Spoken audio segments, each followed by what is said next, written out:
سلام عزیزان، برای امروز از خبر به ما میگه که یه خبر خوب به ما خواهد رسید. حالا این خبر راجب چی هستش؟ راجب خانه و خانواده، راجب گرما و صمیمیت منزل ما صحبت میکنه و اینکه ممکنه راجب یک سند مربوط به فروش اموال هم باشه، امضا کردنش، یا اینکه مال و ملکی که به دستتون خواهد رسید.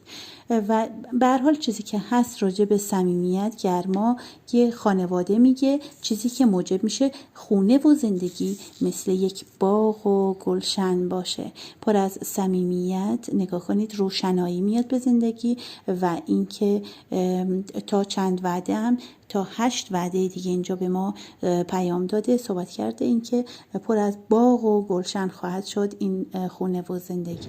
انشاءالله که خوب و خوش باشید و خوشبخت و خوشبخت. آمین.